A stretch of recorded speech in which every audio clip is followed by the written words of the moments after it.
आज से हम शुरू करने वाले हैं क्लास 10th की केमिस्ट्री का चैप्टर नंबर 1 रासायनिक अभिक्रिया एवं समीकरण का लेक्चर नंबर 2। लेक्चर नंबर 1 में हमने देखा कि रासायनिक अभिक्रिया किसे कहते हैं, अगर कहीं पर रासायनिक अभिक्रिया हो रही है तो उसको कैसे पहचानेंगे कि हाँ यहाँ पे रासायनिक अभिक्रिया हुआ है कि नहीं हुआ है। उसके बाद से हमने देखा कि रासायनिक अभिक्रिया कितने प्रकार से के होते हैं, जिसमें हमने पहला पढ़ा था संयोजन अभिक्रिया। कौन सा? संयोजन अभिक्रिया। और नेक्स्ट वाला था वियोजन अभिक्रिया या उसी को बोलते हैं अपघटन अभिक्रिया। ठीक है, तो आज हम लोग शुरू करेंगे वियोजन अभिक्रिया या अपघटन अभिक्रिया जिसको बोला जाता है। तो हेडिंग लगाइए सबसे पहले कि वियोजन अभिक्रिया किसे कहते हैं। ठीक है, हेडिंग है अपना वियोजन अभिक्रिया।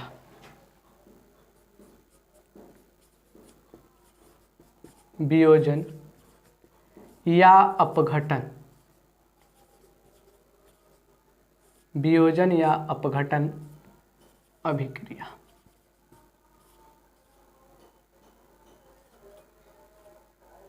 ठीक है, वियोजन अभिक्रिया क्या होता है? इंग्लिश में इसको बोला जाता है डीकम्पोजिशन रिएक्शन। तो बात से ही पता चल रहा है इसके नाम से कि वियोजन या अपघटन का मतलब होता है टूटना।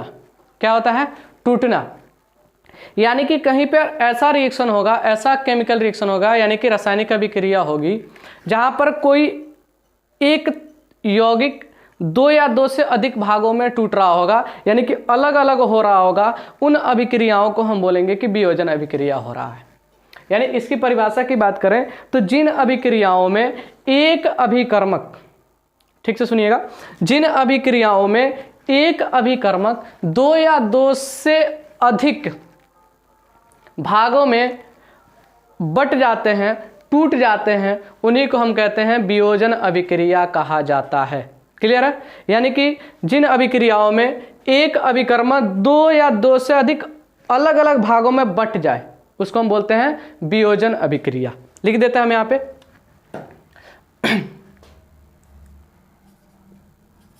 वह अभिक्रिया जिसमें अभिकर्मक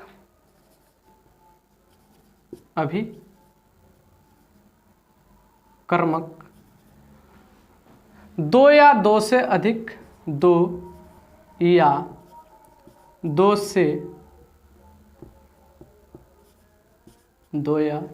से अधिक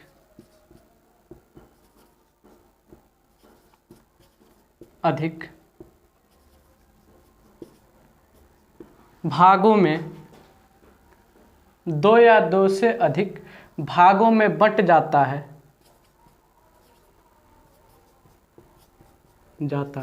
है उसे वियोजन अभिक्रिया कहते हैं। वियोजन अभिक्रिया कहते हैं। क्लियर है? दिख रहा है ना? क्या बोलेंगे?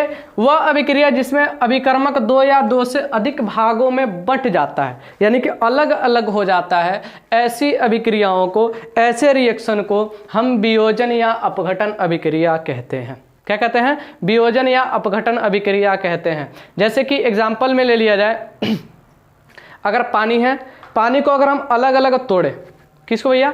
पानी को अगर अलग अलग तोड़े तो हाइड्रोजन और ऑक्सीजन गैस रिलीज होगी। क्या होगा? हाइड्रोजन और ऑक्सीजन गैस अलग अलग भागों में बट जाएगा, यानी कि टूट जाएगा। उसको हम क्या बोलते हैं? वियोजन हो गया, यानी कि टूट गया है। ठीक है ना? अब रही बात वियोजन करवाने का, यानी कि वियोजन अभिक्रिया, अपघटन अभिक्रिया तीन तरीके से होता है। कितने तरीके से? तीन तरीके से। यानी इसको अगर किसी यौगिक को, किसी अभिकर्मक को तोड़ना है, दो या दो से अधिक भागों में तोड़ना है, तो उसको करने के लिए तीन तरीके दिए हैं अपने किताब में। पहला कौन सा? उष्मा द्वारा। कौन सा द्वारा भैया? उष्मा द्वारा। पहला बोलते हैं इसको, ए बोल लेते हैं, उष्मा द्वारा।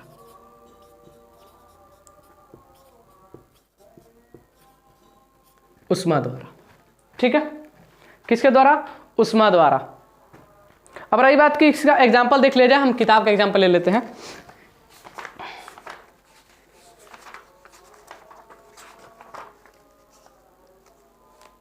जैसे कि ये वाला कैल्शियम कार्बोनेट, कौन सा भैया, कैल्शियम कार्बोनेट उष्मा द्वारा टूटेगा। अगर इसके एग्जाम्पल की बात करें तो कैल्शियम कार्बोनेट यानी कि CaCO3, कौन सा भैया, CaCO3 को हम क्या कर देंगे, उष्मा देंगे, इसको गर्म करेंगे, यहाँ पे हम लिख देते हैं उष्मा, तो ये टूट जाता है किसमें, CaO कैल्शियम ऑक्साइड में, और किसमें टूट जाता है, ध्यान से देखिएगा, तो कार्बन डाइऑक्साइड में, किसमें, कार्बन डाइऑक्साइड में। क्लियर है ना। देखो क्या हुआ, एक यौगिक था यानी एक अभिकर्मक था, ये दो भागों में टूट गया है, किसके द्वारा, उष्मा द्वारा। यानी कैल्शियम कार्बोनेट को जैसे ही हम गर्म करते हैं, उष्मा प्रदान करते हैं, एक कैल्शियम ऑक्साइड और कार्बन डाइऑक्साइड गैस में क्या हो जाता है, टूट जाता है। ठीक है।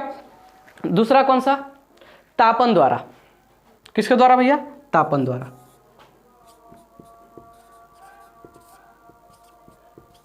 तापन द्वारा, तापन द्वारा में कौन सा एग्जांपल दे रहा है, एक एक एग्जांपल डिस्कस करेंगे, वो भी एनसीईआरटी का।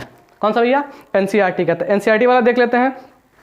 लेड नाइट्रेट का दे रहा है, लिख रहा है 2PbNO3, कौन सा, 2PbNO3 का होल ट्वाइस। जब इसको तापन यानी कि तापमान देते हैं तो ये टूट जाता है, किसमें टूटता है, 2PbO लेड ऑक्साइड में, प्लस में NO2 में, और प्लस में CO2 में। सही है, हाँ एकदम सही है। ठीक, बैलेंस कर देते हैं इसको। ठीक है, देखो क्या हुआ भैया, कि जब तापन विधि द्वारा 2PbO यानी कि PbNO3 को, लेड नाइट्रेट को हम तापमान दिए यानी कि गर्म किए, तो गर्म करने से लेड ऑक्साइड, नाइट्रोजन डाइऑक्साइड और कार्बन डाइऑक्साइड गैस में क्या हो गया, वियोजित हो गया, यानी कि टूट गया अलग अलग भागों में। तो उसको हम बोल रहे हैं कि क्या हो गया, इसका अपघटन हो गया। क्या हो गया, इसका अपघटन हो गया है। तीसरा एग्जाम्पल एक और आता है, विद्युत द्वारा, सी वाला, विद्युत द्वारा।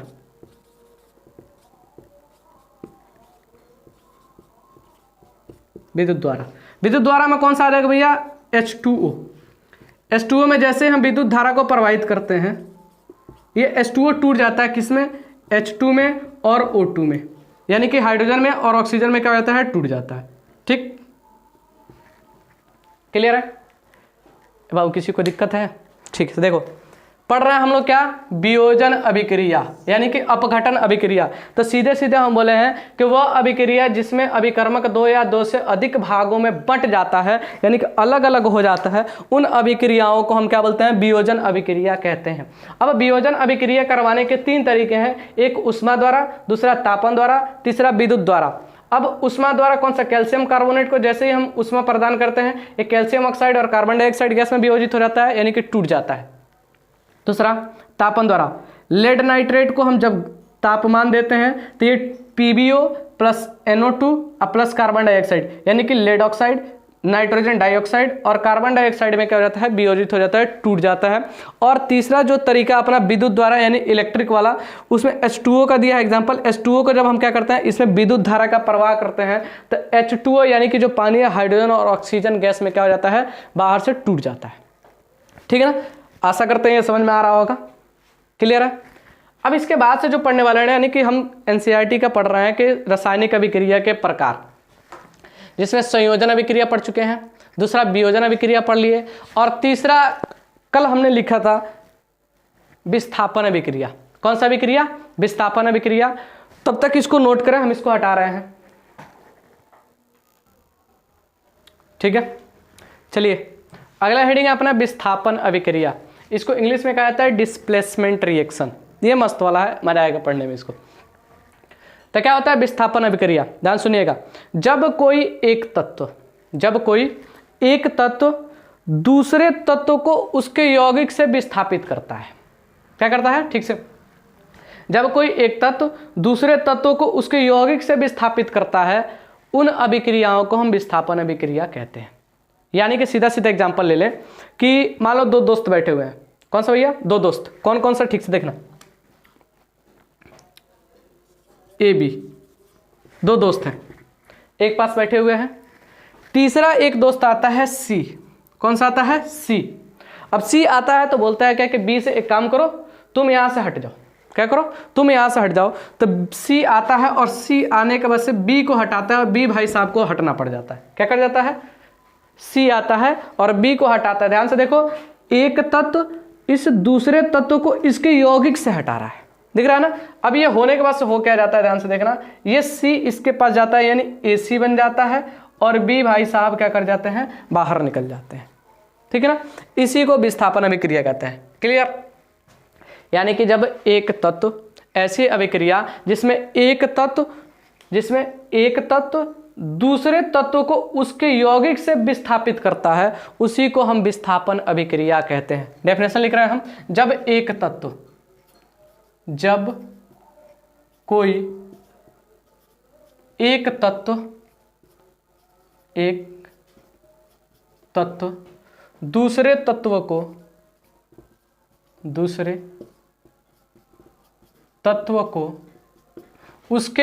उसके यौगिक से विस्थापित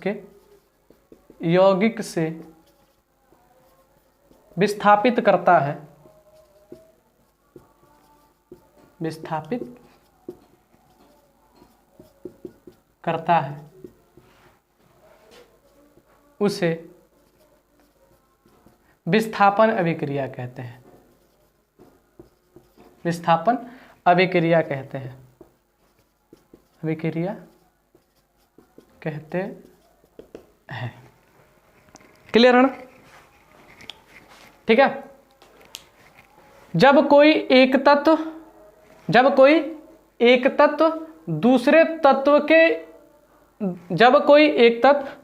तत्व को उसके यौगिक से विस्थापित करता है, उन अभिक्रियाओं को हम विस्थापन अभिक्रिया कहते हैं। क्लियर है ना? अब जाहिर सी बात है, यहाँ पे अगर विस्थापित कर रहा है, अगर ये सी आकर के बी को हटा रहा है, तो कहीं ना कहीं ये सी जो एलिमेंट होगा, जो तत्व होगा, वो बी से कहीं ज्यादा सक्रिय होगा।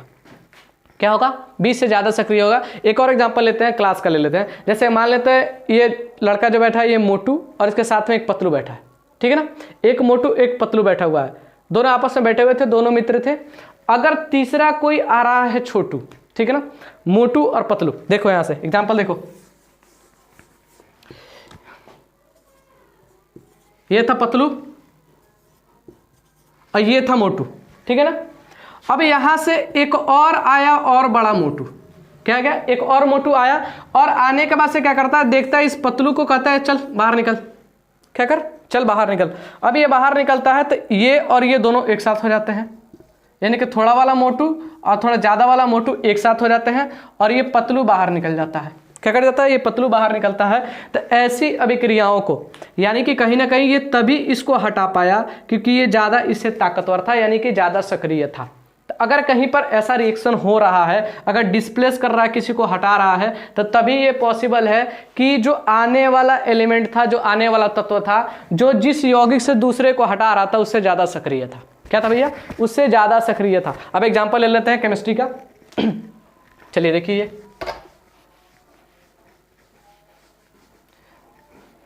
और ये एग्जांपल इंपॉर्टेंट है, जैसे कि ये वाला CuSO4, क्या भैया? कॉपर सल्फेट रिएक्शन कर रहा है किस चीज से? फेरस से। किससे रिएक्शन कर रहा है? फेरस से। ये क्या बनेगा? ये बनता है FeSO4 प्लस Cu। कॉपर बाहर निकल जाता है। देख लो, यहां से आयरन आया, आयरन आने के बाद से कॉपर को हटा दिया, हटाने के बाद से खुद इसका जगह ले लिया, यानी कि कॉपर सल्फेट से क्या बन गया? Ferrous sulphate. यहाँ पे फेरस यानी कि आयरन अकेले था, अब यहाँ पे क्या हो गया? कॉपर अकेले हो गया। ठीक है ना। एक और एग्जांपल ले लेते हैं, कॉपर सल्फेट अब प्लस में इसका रिएक्शन करवा देते हैं जिंक से, Zn से। ये क्या हो जाएगा? ये बन जाएगा ZnSO4 यानी कि जिंक सल्फेट बनेगा। अब प्लस में क्या हो जाएगा भैया? कॉपर बाहर निकल जाएगा। ये दो एग्जाम्पल अच्छे हैं इसका। ठीक है ना, क्लियर? आशा करते हैं इसको समझ में आ रहा होगा। यानी कि एक तत्व दूसरे तत्व को उसके यौगिक से विस्थापित कर रहा है, उसको हम क्या बोल रहे हैं? विस्थापन अभिक्रिया कहते हैं। क्लियर है ना? कितना रिएक्शन कंप्लीट हो गया? 3। चौथा आ रहा है द्वि विस्थापन अभिक्रिया। कौन सा आ रहा है? द्वि विस्थापन अभिक्रिया। ठीक है, चलिए इसको हम हटाते हैं। नोट करो। ठीक है, अगला हम लोग पढ़ने वाले हैं रिएक्शन, कौन सा? द्विविस्थापन अभिक्रिया। पहले वाला था विस्थापन अभिक्रिया, अब आ रहा है द्विविस्थापन अभिक्रिया, यानी कि नाम से पता चल रहा है कि दो, कितना? दो। तो इसका परिभाषा सुनो, जब दो अलग अलग परमाणुओं के, जब दो अलग अलग परमाणुओं के आयन आपस में आदान प्रदान करते हैं, उन अभिक्रियाओं को द्विविस्थापन अभिक्रिया कहते हैं। क्या कहते हैं भैया? उन अभिक्रियाओं को द्विविस्थापन अभिक्रिया कहा जाता है। नहीं समझ में आ रहा है? ठीक है, अभी समझ में आएगा। लिखेंगे वह अभिक्रिया, वह अभिक्रिया, अभिक्रिया जिसमें जिसमें दो अलग अलग परमाणु, जिसमें दो अलग अलग परमाणुओं, अलग अलग परमाणुओं परमाणुओं के आयन आपस में आदान प्रदान करते हैं, आपस में आदान प्रदान करते हैं,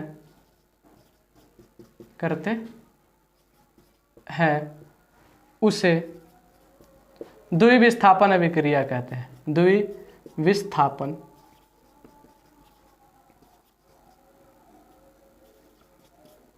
अभिक्रिया कहते हैं।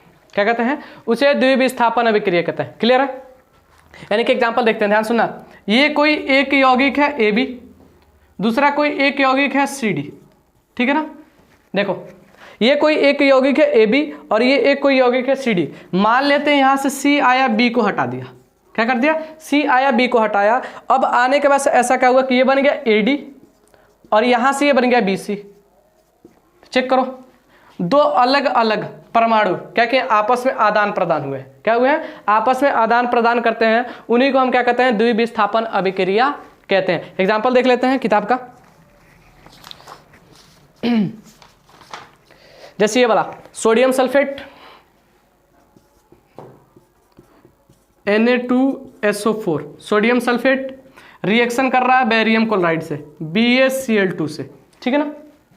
चेक करो, सोडियम सल्फेट रिएक्शन कर रहा है किस चीज से? बेरियम क्लोराइड से। तो यहां से बनेगा क्या? ध्यान सुनना, यहां से सोडियम आएगा, बेरियम को हटा देगा तो ये बनाएगा NaCl बन जाएगा। और यहां से यहां से ये Ba आएगा, इसके पास आ जाएगा तो ये बन जाएगा BaSO4, यानी कि बेरियम सल्फेट। इसको बैलेंस कर लेते हैं, यहां पे 2 लगा देंगे, बैलेंस हो जाएगा। ठीक है, क्लियर है ना? ध्यान से देखना, सोडियम सल्फेट बेरियम क्लोराइड से रिएक्शन किया, हुआ क्या है कि यहां से ये आया है, बेरियम आया है उठ करके, और आने के बाद से सोडियम हटा है, सोडियम यहाँ से उठ करके जाकर के क्लोरीन से रिएक्शन करेगा, NaCl बना दिया है, यानी कि सोडियम क्लोराइड बना है, और Ba सल्फेट से रिएक्शन करके बेरियम सल्फेट बना दिया।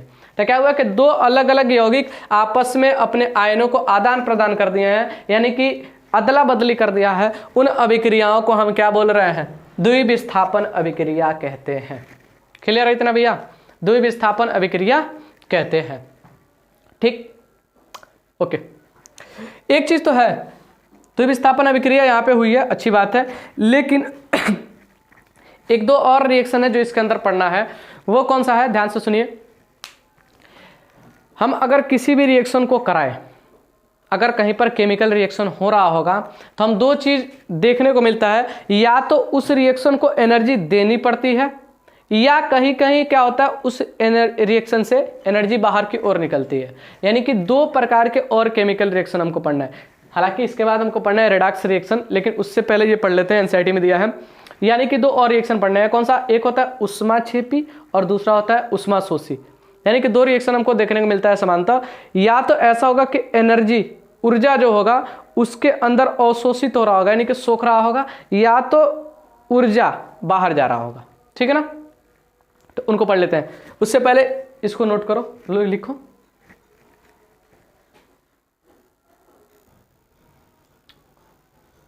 ठीक है, तो अगला हेडिंग कौन सा है भैया? ऊष्माक्षेपी अभिक्रिया। क्या होता है ऊष्माक्षेपी अभिक्रिया? वह अभिक्रिया जिसमें उत्पाद के निर्माण के साथ साथ, वह अभिक्रिया जिसमें उत्पाद के निर्माण के साथ साथ ऊष्मा भी उत्पन्न होती है, उन अभिक्रियाओं को ऊष्माक्षेपी अभिक्रिया कहते हैं। यानी कि जाहिर सी बात है, सीधा सीधा बातें भैया, अगर कहीं पर केमिकल रिएक्शन हुआ, अगर वहां से ऊष्मा या ऊर्जा या एनर्जी जो भी बोल लो बाहर की ओर रिलीज हो रही है, बाहर जा रही है, उन अभिक्रियाओं को हम बोलेंगे क्या? ऊष्माक्षेपी अभिक्रिया। यानी कि सीधे लिख सकते हैं इसका परिभाषा में, जिन अभिक्रियाओं में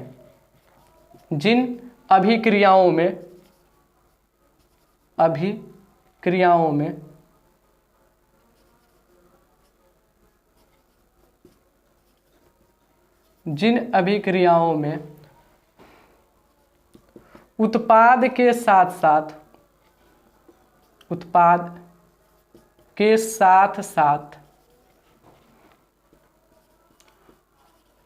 ऊर्जा या ऊष्मा भी उत्पन्न होता है, उसे ऊष्माक्षेपी अभिक्रिया कहते हैं। क्लियर है भैया? जिन अभिक्रियाओं में उत्पाद के साथ साथ ऊष्मा भी उत्पन्न होता है, उन अभिक्रियाओं को हम क्या कहते हैं? ऊष्माक्षेपी अभिक्रिया कहते हैं। यानी कि अगर कहीं पर केमिकल रिएक्शन हुआ और केमिकल रिएक्शन होने के साथ साथ ऊष्मा या ऊर्जा बाहर की ओर निकल रही है, रिलीज हो रही है, उन अभिक्रियाओं को हम बोलेंगे कि ऊष्माक्षेपी अभिक्रिया है। जैसे कि उदाहरण में हम पहला उदाहरण लिखेंगे, प्राकृतिक गैस का दहन। कौन सा भैया? प्राकृतिक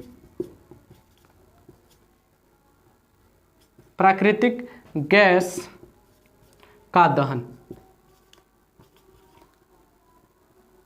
ठीक है, प्राकृतिक गैस का दहन। अगर हम कहीं पर प्राकृतिक गैस यानी कि नेचुरल गैस को जलाते हैं तो उसके साथ साथ ऊर्जा बाहर की ओर रिलीज होती है, जैसे कि CH4 को जब ऑक्सीजन की उपस्थिति में हम जलाते हैं तो होता क्या है कि carbon dioxide gas plus H2O और प्लस में ऊर्जा बाहर की ओर निकलती है।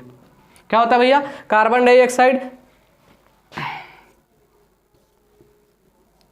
ठीक है ना, जब कार्बन डाइऑक्साइड गैस को यानी कि नेचुरल गैस है मीथेन को जब हम ऑक्सीजन की उपस्थिति में जलाते हैं तो कार्बन डाइऑक्साइड प्लस जल और प्लस में साथ में ऊर्जा भी बाहर निकलती है। तो ऐसी अभिक्रिया को हम क्या बोलते हैं कि यहाँ पे ऊष्माक्षेपी अभिक्रिया हुआ है। दूसरा, ये इंपॉर्टेंट है, श्वसन प्रक्रिया। कौन सा प्रक्रिया भैया? श्वसन प्रक्रिया।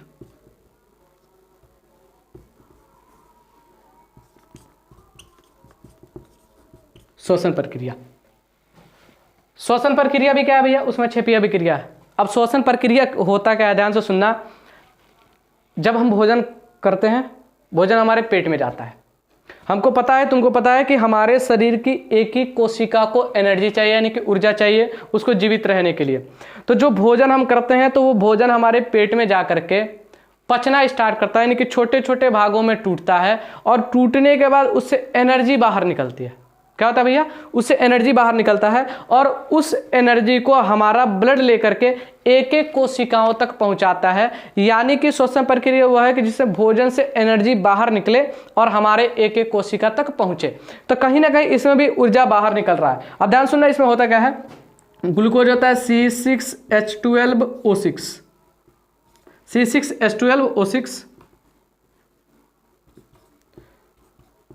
ठीक है, 6CO2।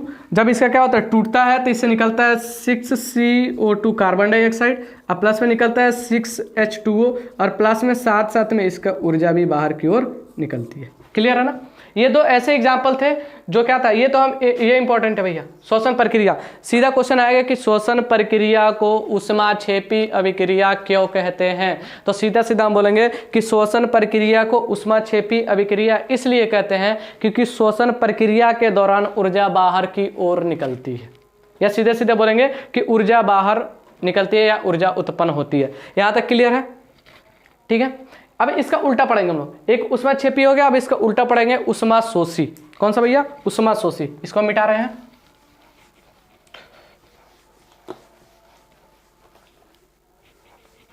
उष्मा शोषी अभिक्रिया, उष्मा शोषी अभिक्रिया। अब जाहिर सी बात है उसका उल्टा होगा, उसमें एनर्जी बाहर की ओर निकल रही थी, इसमें एनर्जी अंदर की ओर सोखेगा। यानी कि जिन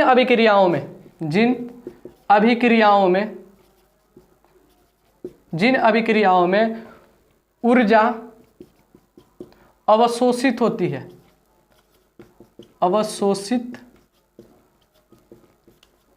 होता है, उसे हम क्या कहते हैं, उष्मा शोषी अभिक्रिया कहते हैं। यानी कि अगर कहीं पर कोई केमिकल रिएक्शन तुमको करवाने के लिए तुमको बाहर से एनर्जी देनी पड़ रही है और उसको एनर्जी देने के बाद से तुम्हारा कोई भी रिएक्शन हो पा रहा है, तो उसको हम बोलेंगे कि उष्मा शोषी अभिक्रिया है, यानी कि ऊर्जा को अपने अंदर सोख रहा है। इसका बेस्ट एग्जाम्पल है कौन सा भैया, प्रकाश संश्लेषण।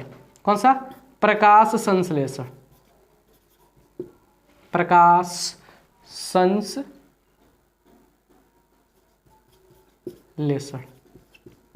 प्रकाश संश्लेषण क्या होता है, प्रकाश संश्लेषण के दौरान, फोटोसिंथेसिस के दौरान जो पेड़ होते हैं, हरे पौधे होते हैं, अपने जड़ के सहायता से जमीन से क्या करते हैं, पानी को ले लेते हैं और पत्तियों की सहायता से कार्बन डाइऑक्साइड ले लेते हैं, यानी कि CO2 को लेते हैं और क्या ले लेते हैं, H2O को ले लेते हैं और इनके संयोग से यानी कि HNO सूर्य की प्रकाश की उपस्थिति में भोजन बनाते हैं, C6H12O6 और ऑक्सीजन गैस को बाहर रिलीज कर देते हैं।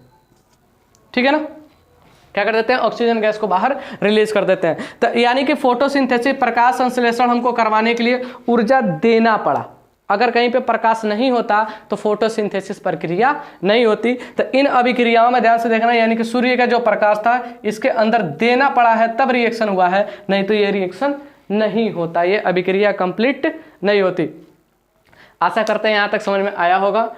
मेरे ख्याल से कल या परसों ये चैप्टर कंप्लीट हो जाएगा। तब तक हमारे साथ बने रहे, चैनल को लाइक करना, शेयर करना और सब्सक्राइब करना ना भूलें। तब तक के लिए ओके बाय, जय हिंद, जय भारत।